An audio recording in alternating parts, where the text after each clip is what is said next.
Yellow, all the way from Namibia. Um, you're welcome to the podcast. Thank you so much. I'm so honored to be here. Glad for your invitation. And I've been a fan of your work for a number of years. I believe ever since you started. Or when I got to see that you guys are publishing. And so I'm such an honor and I'm so grateful to be here. You're welcome. You're welcome. You're welcome. Okay. The first question I ask my guests. For someone who may not know you, can you introduce yourself? And Okay, as the host mentioned, my name, I'm Rosalia Shiweva. I'm Namibian. I'm currently speaking from Namibia. I am an African woman who is so much passionate about self-development. I'm also very much joyful, optimistic, and I live an intentional lifestyle. Apart from that, I am just a person cruising through my passion and purpose. I am an author. I write stories, and my first published book is on an African story, a memoir where I share about living in Namibia. And I'm a life coach as well in the Global Mindset Coaching Academy. I do coach, especially on self development. I'm a content creator. I create content on YouTube, Facebook, TikTok. I am a sister. I am an amazing human being, I believe. I am an entrepreneur. And I've studied in university about urban planning in China, where I lived in 12 years. And now I finally relocated back home to Namibia. And I'm a vibrant person, so to say, when it comes to my personality. I have so much energy and I actually get to experience life with a lot of energy, where then I translate it in all the work that I do. And what else? I am a child of God. I'm a Christian. I believe in God. I feel like God has been anchoring me over the past a lot of years, especially when I lived abroad. And yes, I'm just a person who is continuously evolving, trying, and pushing forward all the time. Yes, that's what I would say about myself. nice, nice, nice. You're among the first life coaches on my podcast. Okay, right. So the Global Mindset Coaching Academy is my own baby project that I founded in 2023, whereby, well, after going through a certification of becoming a coach with an institution in Zimbabwe, I've decided to start my own academy whereby are a group of coaches and social sciences experts like therapists, counselors come together and help other people who are going through life and they want help on self-development in different aspects in life.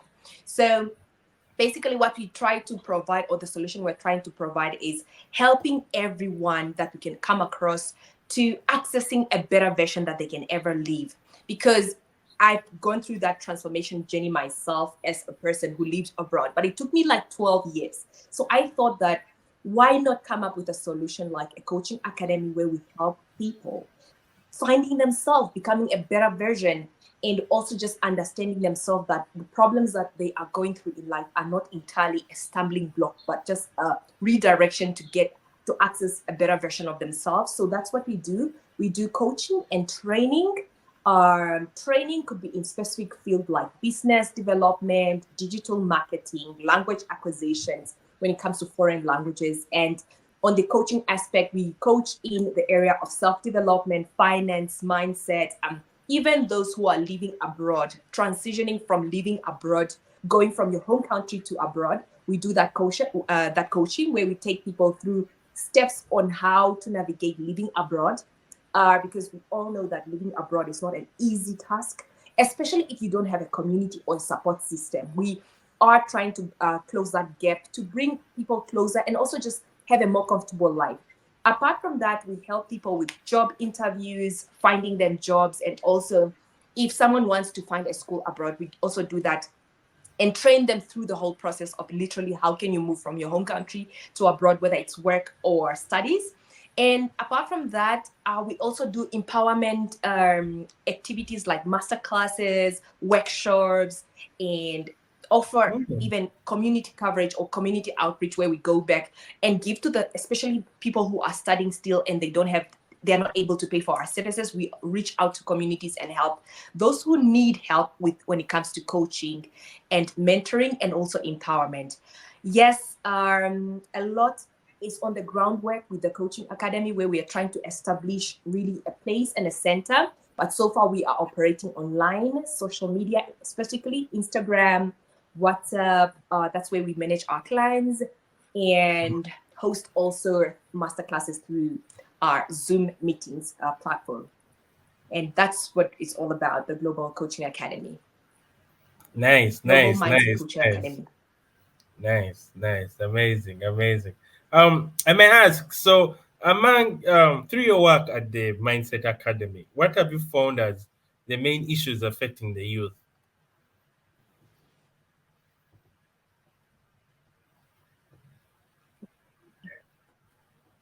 Mm.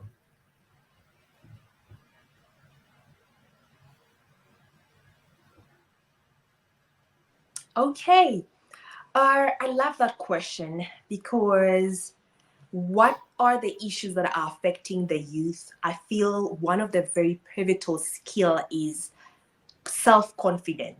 Yeah, self-confidence is one of the issue that is taking back a lot of youth.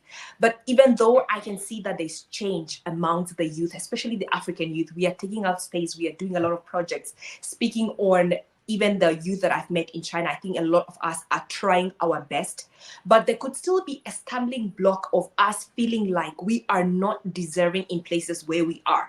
You can be recording your podcast and little you know that the thought that comes in your mind can even demoralize you, right? So Mm. I feel Yeah. self-confidence is one pivotal soft skill that is taking a lot of the youth behind when it comes to taking up space, also just trying to build on that muscle to say that we can impact change. Change does not have to happen when we are 40 years old, when we are 50 years old, when we are 60 years old. We can literally impact change in our communities at an early age. So a lot of youth are going through that phase of doubting themselves, not only them, because even the environment where the youth are living in Africa specifically, there's a lot of negativity. There's not a lot of naysayers who speak on what are you even doing, right? What are you trying to do? Why are you doing that? And if you don't have that self-confidence, obviously you will retract back and be shortened in the progress that you could be doing. So I feel a lot of youth, if we can empower African youth with self-confidence, that will really bring up a lot of change in our communities. So self-confidence is one, but also the mountain being ourself, right? Mountain is you. I've read a book on the mountain is you, and I felt that was really a clarity giving book where it shared that sometimes the youth have opportunities. For example, you have an opportunity to go and study abroad, but apart from you being abroad, what you're doing is literally going into alcohol. You're going into getting so much sexually active that you are having sex with a lot of people, right? And a lot of youth are taking their lives into taking chances, not really being intentional. And I feel that the youth can also be a stumbling block in their own journey. So that is literally to say some young people still maybe don't see themselves as capable, as they can do something, they can take up space, they can play a role in community, they can do a lot of projects because the mountain is them. So Yeah. what I've seen is also obviously discipline and support. A lot of you don't have support. That's why we, as a person, I've gone through the journey of trying to find my own rhythm in life. Then I also came up with the coaching academy to help those who don't have the help that they could actually get from their own people. So I would say things like alcohol, sexual intercourse that is not really regulated, self-confidence, that's really hindering a lot of the youth progress in our communities. But also, I think it has been so long in Africa where it feels like young people should not be, we have Yeah. Yeah. in countries like Namibia now, we have ministers who have like as young as 22 going into parliament, right? I think Yeah. that's a good narrative that is changing in the landscape, but we still need to push more youth to go up front and take up space. They don't entirely have to wait until they're 60 years old or 70 years. That's when we can say, oh, now you're grown enough to do something. Also, from the coaching academy, I feel the challenge is change. People don't want to change because we are so used to being a certain way in our lives. Maybe some of us have grew up like as Christian, but if you are a Christian and what you are trying as a Christian in a community where people don't speak about sex, people don't speak about money, people don't speak about trying to live an intentional life, right? All that is to say it hinders the youth in a way because there's no openness. And when, as a life coach, I bring that change or I introduce that type of lifestyle to these people, they're like, I feel that is too far-fetched, or that is too whitish, like it's too European, it's too or a certain Yeah. specific group of people in the world, right? So I can see that a lot of youth that we are coaching in our academy, they also don't want to change. They also don't want to try their best because they want maybe just to be comfortable. And comfort does not really bring out the best of us out of ourselves. So I feel people they're afraid of change as well, especially the youth. So it's a matter of taking baby steps, helping them, guiding them until they can see that, yeah, you can take a different lifestyle apart from drugs, apart from being lazy, apart from not believing in yourself, or apart from not being self-confident. So there's also cultural notation or cultural lifestyle that is not really helping a lot of youth, because believing or living a certain way and not trying to be open to change and not trying to be open to a different lifestyle, that can be hindering a lot of youth to become the best version that they can ever be. That's what I would say. Nice, nice, nice. That was really nice. That was really, really, really nice. Nice. I like that. So someone may say, through your work at the Global Mindset Academy, what have been like your successes so far? Where I've been like, now we're making a change. Those events, those periods of time. Yes. Right. I've started the coaching academy in 2023, right? That was like over a year. Obviously, the first achievement that I can recognize is signing up, getting the Yeah. first client on board. As a life coach and in a community of um diaspora, like in the diaspora where I lived in China, people are having access to a lot of resources already. Maybe you lived in China for 6 years or 8 years. By that time you could have already grasped the way of you living a productive lifestyle and having the better version that you can ever attain, right? So the first achievement was signing up the first client. Sometimes as a coach, you are publishing your work, you are advertising, you're looking for clients. And it's not an easy thing for someone to believe that, you know what? I need to talk to you about my problems, or I need to talk to you about my projects. On that note, alone on its own, it is very hard to sign up clients because it's a new concept. And a lot of us in Africa, I would say, we don't still believe that someone can guide us to a certain path or guide us to achieve. Just like you are running a business, sometimes you need to talk to your friends, right? You need to talk to someone who is more professional or ahead of the game than you, right? Who have taken more steps in their journey. So the first client that we signed up was last year in 2023, and that was a big milestone because that was I created a program on purpose, living your purpose, and how can you foster a purposeful lifestyle. And that was the only person who signed up at that time when we put out their advertisement.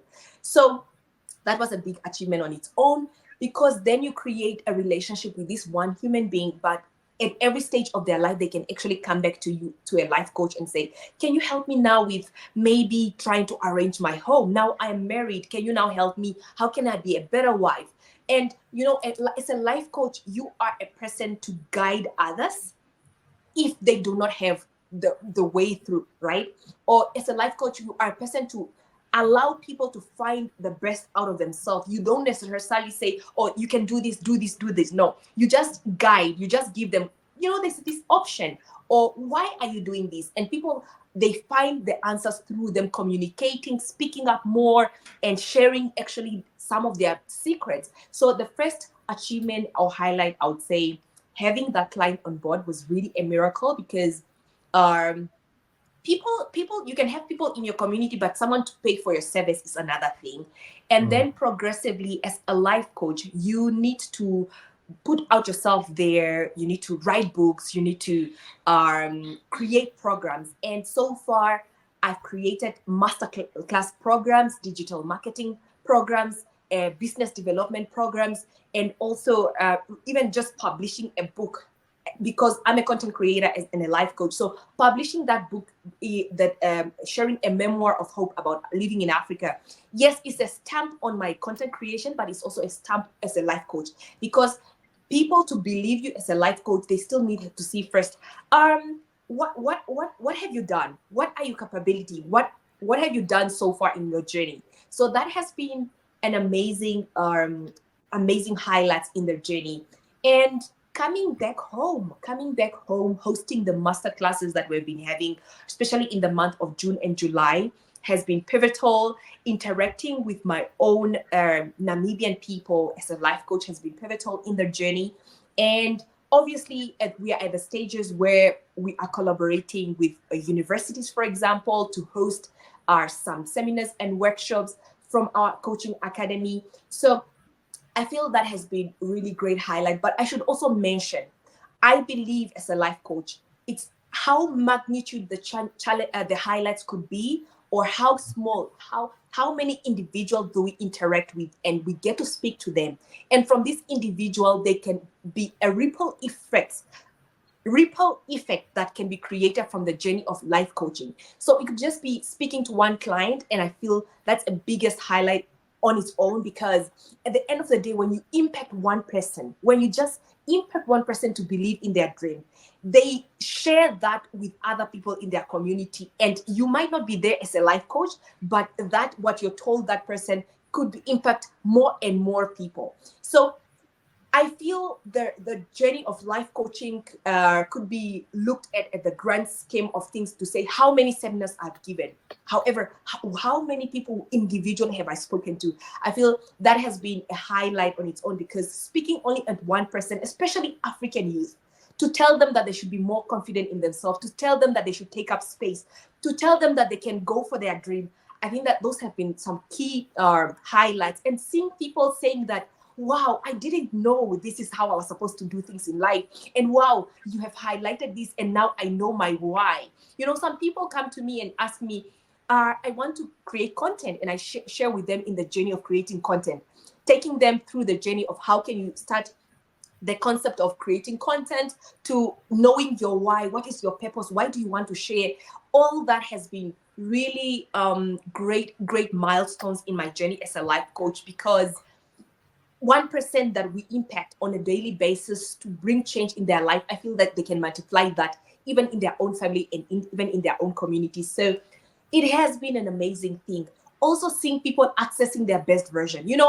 As a life coach, or even just a person who's in a social entrepreneur, you might not be seeing the end result, but immediately, but knowing that someone is being inspired, or someone is pushing forward because of what you told them or what you're doing.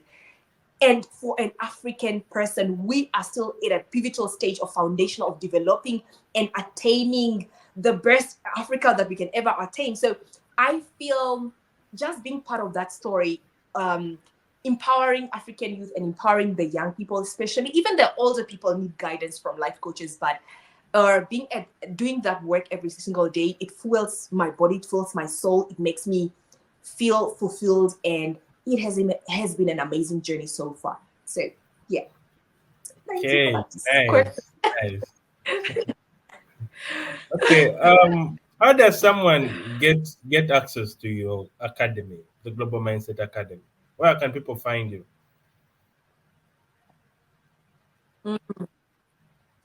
We are available on Instagram, the Global Mindset Coaching Academy.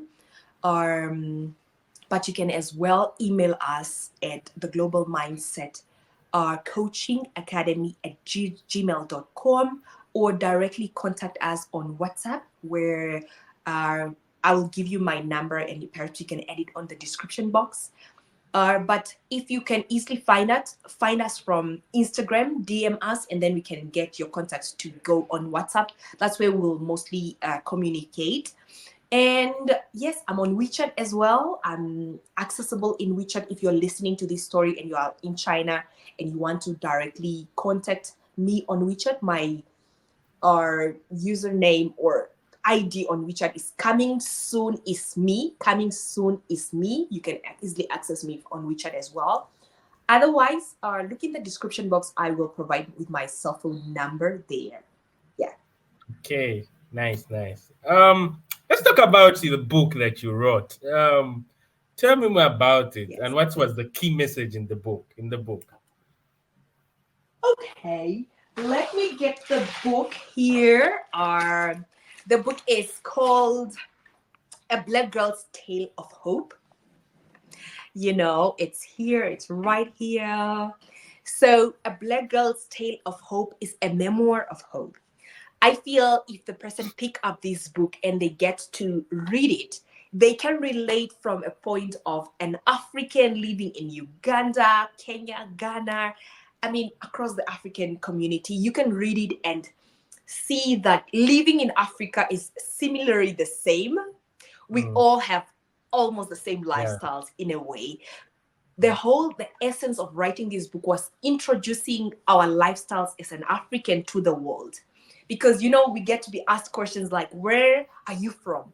Do you eat snakes in your country? Hey, why is your hair looking like cotton? Right? Those are all the questions that people in the global space, like in China where I lived, would ask questions as such.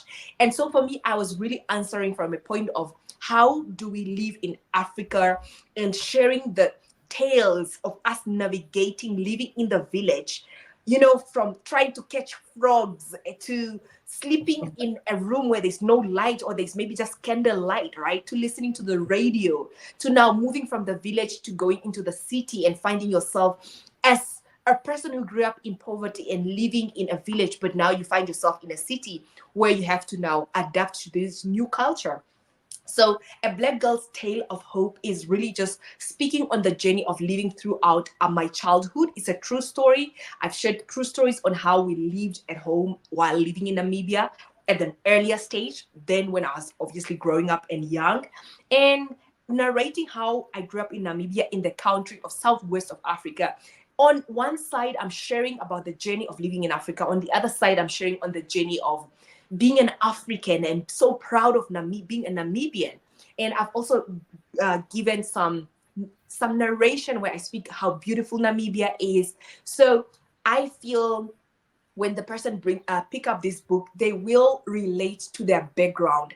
It's a celebration of also not demurring your background and not frowning upon where you come from, right? Because just because you grew up in a village doesn't mean you shouldn't speak that you grew up in the village. So I was celebrating that foundational root of growing up somewhere, not having anything, but still being able to pivot through the stories, pivoting through the journey of life, knowing that you might not have a skyscrapers, you might not have a TV, you might not have a tap water, but it doesn't mean that you have to be taken back because of that. You just need to take that and sail with it and soar through life with it. And I think that's what the story is trying to share, to say, no matter where you're coming from, that doesn't need to be your end, and that doesn't have to define you. Because apart mm, from that, you can also come across great opportunities. You can still push through the hope with the hope that you have.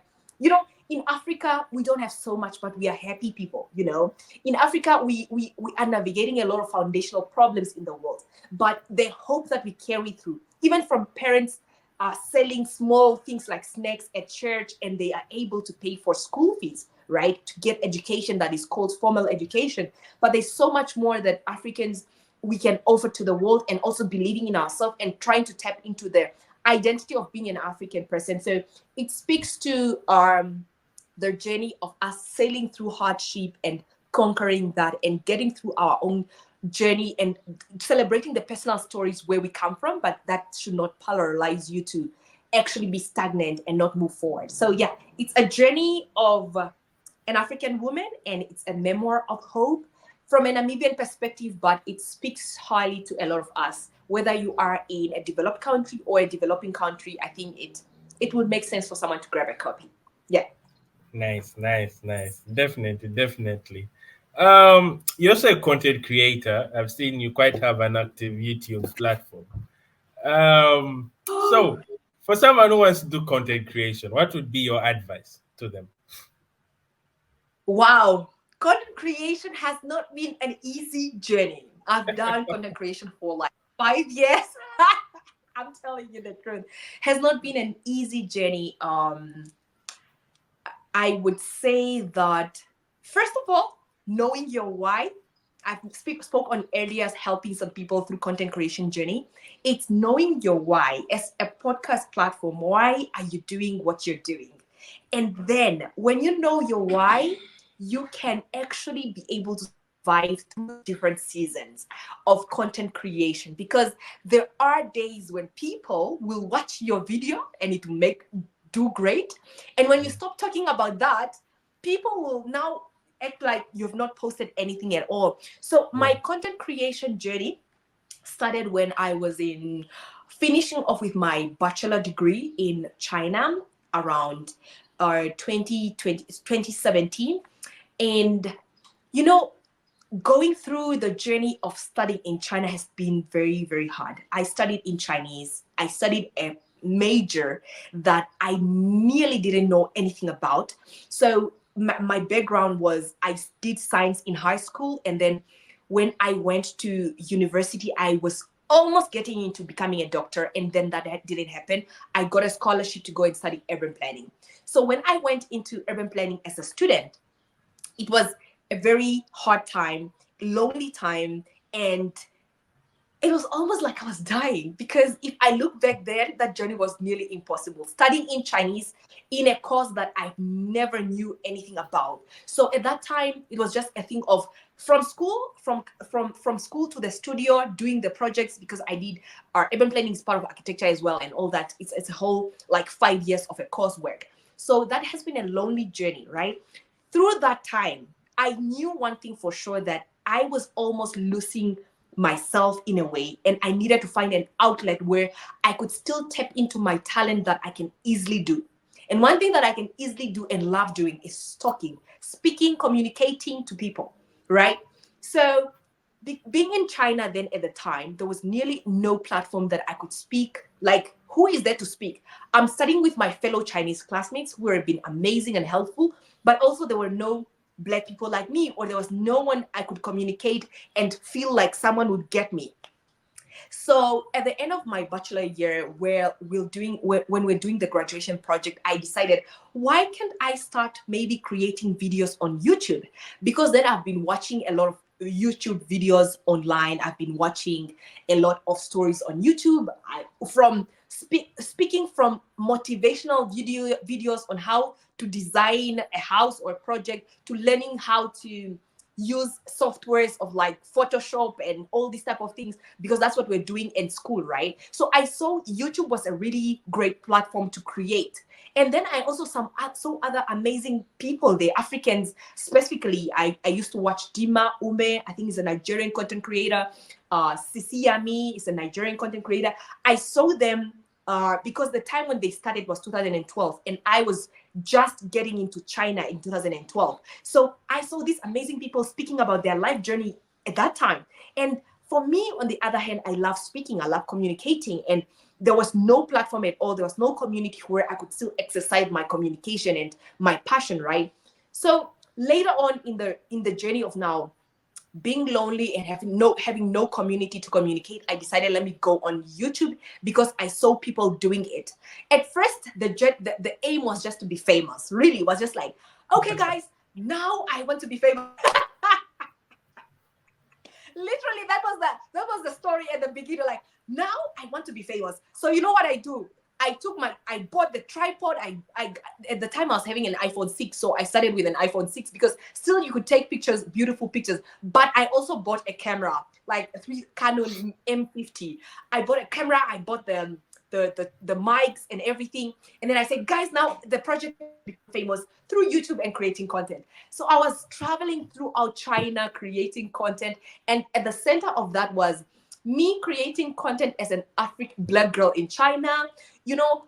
And but I started off with motivation, which is what I really like, motivating self-development. I like that. But because that was not getting viewers, I then ended up traveling all over China, going to different places and creating content on YouTube. And then when on Instagram, I would go around the shopping malls, take pictures, like, guys, now, okay, I'm here creating content, and imagine I'm doing it by myself, setting up the tripod and putting on the phone or the camera, and then taking myself pictures, and then I go and upload on Instagram, and then the next day I continue with the same journey, you know. So that's how I started with content creation. But because I thought the journey of content creation is it's literally just you becoming famous and making dollars from that, and that's it. But no, YouTube will humble you. YouTube will put you in a place where you're like, what am I doing with my life? And then you start questioning yourself, like, what am I doing here? What are people even thinking about me? Like, I've studied a whole master degree, baby girl, and she's creating content on YouTube, right? So that was the beginning. And then I evolved into creating content about black girl in China. How do we live in China? Talking about studying struggles, speaking about how to make money while you're living in China, to even interviewing friends who had YouTube channels, you know, now asking them questions. How is your experience in China? Like, trying to give that grand scope of living abroad. And the whole journey of, like, especially on YouTube, has been evolving, you know, I feel it has been a process on its own, because that's what brought me to the place where I am today, being a life coach, author, and everything, you know. Because through the journey of now content creation, I noticed that videos are good, but videos are good for people who have Wi-Fi and time, you know. If there's no time, there should be another way, another medium of communication that I could create. That's why I came up with writing books. That's why I came up with trying to create, being a life coach, because those are all medium of way to interact with people. But at the end of the day, at the core of everything was to create impact in the community, creating impact. Because when you share a story about your journey, it's your story, but it could be a similar story for another person somewhere else, right?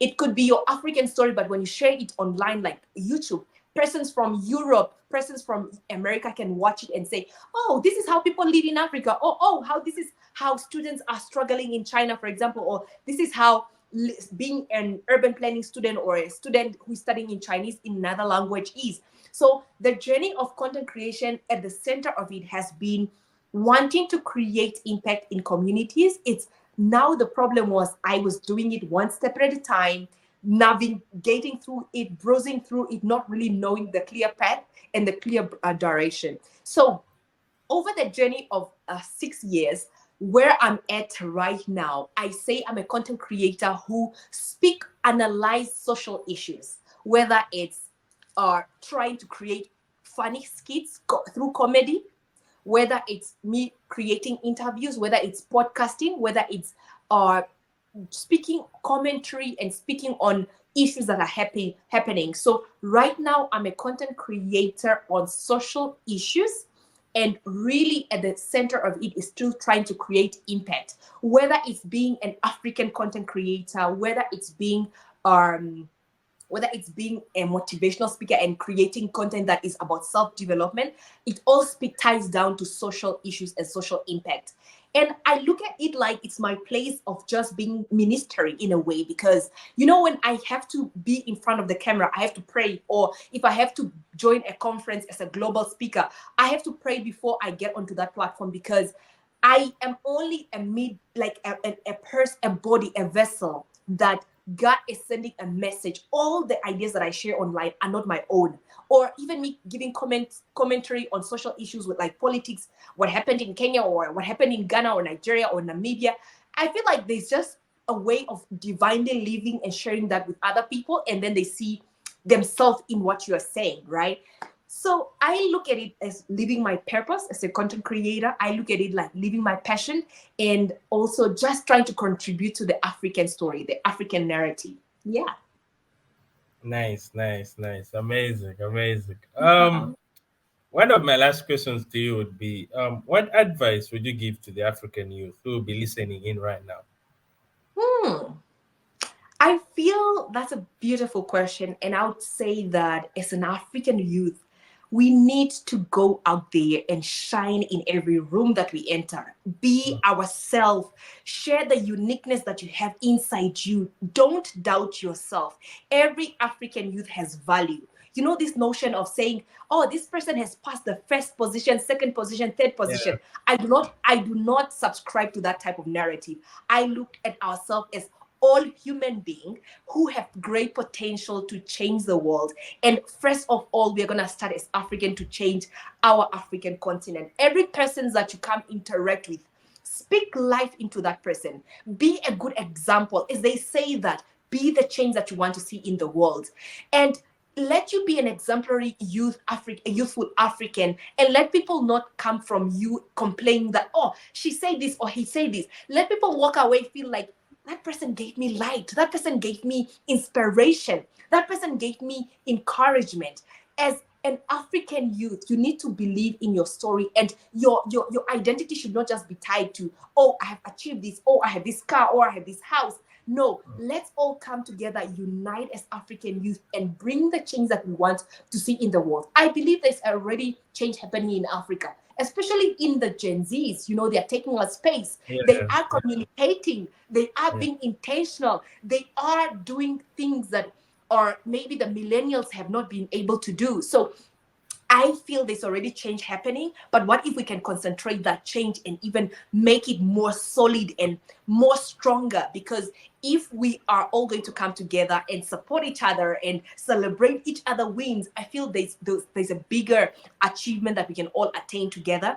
And obviously, don't define yourself by what you've gone through, but let your story, your journey of maybe heartbreak or challenges kind of just redirect you but push you forward. So I truly believe that every single one of us who are trying to create whether it's social change or impact are actually bringing change in Africa, and I see that a lot of us are doing that. And I would applaud you for that, or everyone who's listening to this podcast for that. That let's continue doing our part, because if we make the change that we want to see in the world, I feel like Africa will really become a better place. You know, sometimes development is not only about physical development, and I think Africa is really trying to push forward the physical development, trying to build this skyscraper, trying to give people this AI, this technology, this robotic lifestyle that we have seen in other countries. But what if we take a step back and say, can we develop the mind of African youth first?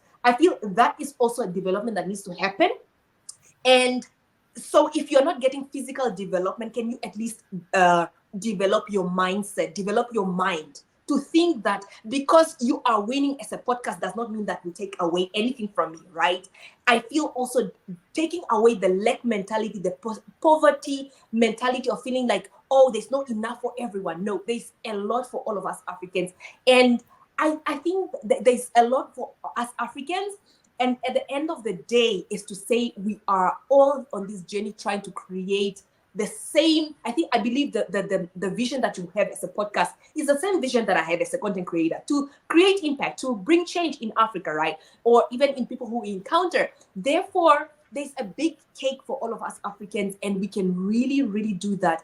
We can even do it that more better if we are all united and believe in ourselves and pushing forward as African youth. So I would just love to urge any African youth that is listening to this is go forward, take up space, and don't doubt yourself. If you don't need help, reach out. We are here to help and share the goodness, because if you go forward, you have gone forward for Africa, but you have also gone forward on behalf of us. So yeah, that's what I would tell fellow African youth. Nice, nice. My last question would be with you're the Yeah. first Namibian on this podcast, so you tell us more Oh. about Namibia and what makes you a proud African. Okay, Namibia. Our love of your country is something that you'll never replace with anything else, I believe. Or maybe I can speak from being a patriotic Namibian, just believing that as I grew up in Namibia, I never looked back. I never forgot that I was a Namibian in the first place. And every place where I went while I was in China, I would introduce myself like, yes, I'm an African. Yes, I'm a Namibian, right? And people will ask, so how is it like from Namibia? Namibia is one beautiful country in the southwest of Africa, truly, truly, with a beautiful blue sky and beautiful landscape that people, when they see that, I feel there is a completeness that you experience when you're experiencing that beauty. It's not only in Namibian beauty, but it's an African beauty. And so when I speak proudly about Namibia, it's because of that or harmony that I felt when I was at home, that harmony that I feel now being home. And also the people in Namibia are very friendly, loving.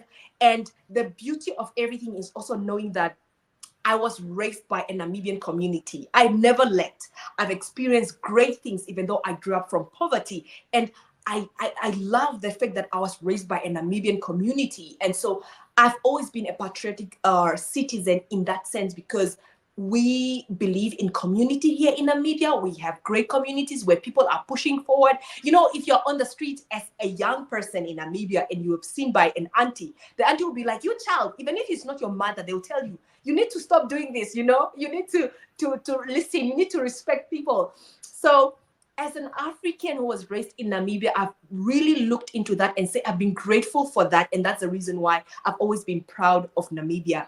And I believe the strongest point about Namibia, obviously the mineral resources. We have rough diamonds here, the beautiful Etosha National Park where you can see wild animals, the lions, the elephants. The question of asking, do elephants just walk everywhere in Africa? Always, obviously, no. We have parks and conservancies, but Namibia has been doing so amazing when it comes to tourism, and I feel everyone should come to Namibia and experience this beauty.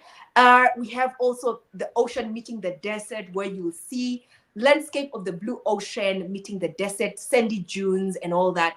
So I have been a proud African. More to say, I've been proud Namibian just because of the resources and the blessing that we've been given here in Namibia.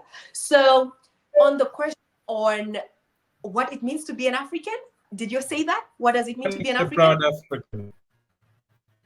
Excuse me? What makes you a proud African? Oh, what makes me a proud African? I love our African people. I love what really makes me a proud African is to know the fact that Africans, we are one. Africans, we are peaceful and joyful people. Africans, we are hopeful and resilient people. African, we are this beauty that no one else can experience. We love dancing, we like singing. I feel Africans, we are artistic and creative people. And Africans, we actually have that opportunity to speak from not what we know of really is possible, but speaking from the hopefulness and resilientness that has been embedded in ourselves through our ancestors and all of that. So what makes me a proud African is just to see that we are pushing forward no matter situation or circumstances or the poverty that has been a part of our story and is our journey. So just seeing Africa growing from strength to strength, that has been making me such a proud African person. Yes. Nice, nice, nice. Thank you, Miss Rosalia, for passing by and sharing us a lot about your content creation, your book, and your coaching academy. It has been a pleasure. Thank you so much. It has been a pleasure for me as well. And I hope that this podcast will be impactful for anyone who has been listening. I really appreciate the opportunity and the invitation. And I'm proud of the work that you're doing. I feel you guys are doing an amazing thing. Continue and see you guys in Africa very, very soon. Thank you. Yeah, definitely. Definitely, you are coming. Thank Okay. you. Waiting for you guys.